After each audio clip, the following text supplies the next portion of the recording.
താരസംഘടനയായ അമ്മയുടെ ഭരണസമിതി രാജിവെക്കുന്നതിലേക്ക് നയിച്ച വിവാദങ്ങളിൽ തന്റെ ഭാഗം ശക്തമായി വിശദീകരിച്ചത് അൻസിബ ഹസനായിരുന്നു. സംഘടനയ്ക്കായി വെണ്ണലയിലെ ക്ഷേത്രത്തിന്റെ സ്പോൺസർഷിപ്പ് സ്വീകരിക്കാൻ ശ്രമിച്ചതിനെ തള്ളിപ്പറഞ്ഞതാണ് അൻസിബ നേരത്തെ വാർത്തകളിൽ ഇടം പിടിക്കാൻ ഇടയാക്കിയത്. ഇപ്പോഴത്തെ വിവാദങ്ങൾക്ക് മറുപടി നൽകുകയാണ് അൻസിബ.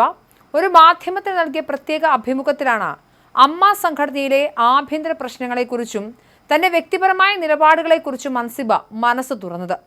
സിനിമാ മേഖലയിലെ ഒരു പ്രമുഖ പുരസ്കാര ചടങ്ങിന് വൻതുക സംഭാവനയെ നൽകിയ ഒരു മതസ്ഥാപനത്തിന്റെ നടപടിയെ അൻസിബ ശക്തമായി ചോദ്യം ചെയ്തു. മലയാള സിനിമയിലെ താരസംഘടനയായ അമ്മ നേരിടുന്ന നിലവിലെ പ്രതിസന്ധികളെക്കുറിച്ചും താരം പ്രതികരിച്ചു. ഹേമ കമ്മിറ്റി റിപ്പോർട്ടിന് പിന്നാലെ ഭരണസമിതി ഒന്നടങ്കം രാജിവെച്ചതിനെക്കുറിച്ചുള്ള ചോദ്യത്തിനാണ് അൻസിബ മറുപടി നൽകിയത്. മതസ്ഥാപനത്തിൽ നിന്നും ടൈറ്റിൽ സ്പോൺസർഷിപ്പ് സ്വീകരിക്കരുത് എന്ന് പറഞ്ഞതിന് കാരണം ആ മതസ്ഥാപനത്തിന്റെ പണം ആ മതസ്ഥാപനത്തിനുള്ളതാണ്, അവിടെ വരുന്ന ഭക്തർക്കുള്ളതാണ്. അത് ഏത് മതസ്ഥാപനവും ആയിക്കൊള്ളട്ടെ, അത് ചലച്ചിത്ര മേഖലയ്ക്ക് സംഭാവന ചെയ്യേണ്ട പണമല്ല എന്നതുകൊണ്ടാണെന്ന് നടി വ്യക്തമാക്കി. മുസ്ലിം ആയതുകൊണ്ടാണ് അങ്ങനെ പറയുന്നതെന്ന് കേൾക്കുമ്പോൾ വേദനിപ്പിക്കുന്നുവെന്നും അൻസിബ പറഞ്ഞു. ഞാനൊരു ഇന്ത്യൻ പൗരയാണ്, പാകിസ്ഥാനിലേക്ക് പോ എന്നൊക്കെയുള്ള കമന്റുകൾ കാണാറുണ്ട്. ചിലതൊക്കെ ഞാൻ അവഗണിക്കാറാണ് പതിവ്. ചിലപ്പോൾ എന്നോട് എന്തിനാണ് ഈ പറയുന്നതെന്ന് വിചാരിക്കും. അത് വിഷമമുണ്ടാക്കുന്ന കാര്യമാണ്. ഇന്ത്യയിൽ ജനിച്ചു വളർന്ന എല്ലാവരും ഇന്ത്യക്കാരാണ്. ഒരാളോട് മാത്രം ആ ഒരു ചോദ്യം ചോദിക്കുന്നത് ഒരാളെ മാത്രം പിക്ക് ചെയ്ത് അപ്പുറത്തിട്ടതുപോലെ തോന്നും. നമ്മൾ അങ്ങനെയൊന്നും ചിന്തിക്കാതെ ജീവിക്കുന്ന സ്ഥലമാണ് കേരളം.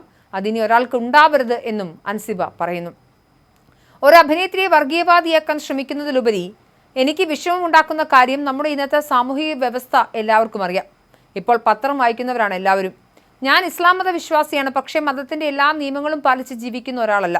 അങ്ങനെയുള്ള എന്നെ വർഗീയവാദിയാക്കാൻ ഇത്ര ഈസി ആയിട്ട് പറ്റുമെങ്കിൽ ഇതെല്ലാം പാലിച്ച് ജീവിക്കുന്ന ഒരുപാട് പേരുണ്ട് ഇവിടെ. അങ്ങനെയുള്ളവരെ ഇങ്ങനെ ആക്കിയില്ലേ? ഇതൊരിക്കലും തമാശയല്ല. എൻ്റെ ഭാഗം പറയാൻ ഞാനേ ഉള്ളൂ. ആരുമില്ല, ഞാൻ തന്നെ പറയണം. ഞാൻ പറഞ്ഞ് തെളിയിക്കേണ്ട അവസ്ഥയാണ്. ഒരു അഡ്വക്കേറ്റിനെ കൊണ്ടുവന്ന് എനിക്ക് വേണ്ടി സംസാരിക്കാൻ പറ്റില്ല.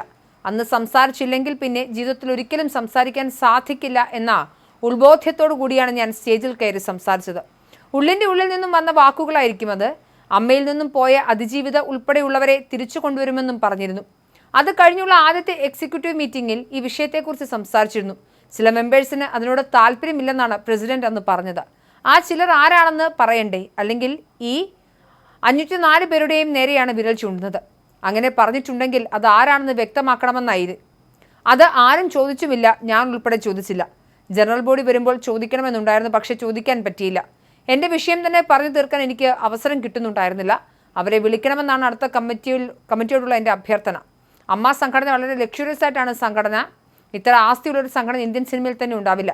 പുറത്ത് ഐക്യമില്ല എന്നൊക്കെ പറഞ്ഞാലും മറ്റു ഭാഷകളെ വെച്ച് നോക്കുമ്പോൾ ഇത്തരം ഐക്യമുള്ള സംഘടനയും ഏറെ ഉണ്ടാകില്ല. വളരെ ഈസി ആയിട്ട് സ്മൂത്തായിട്ട് കൊണ്ടുപോകാൻ പറ്റുന്ന സംഘടനയാണെന്നും അൻസിബ പറഞ്ഞു.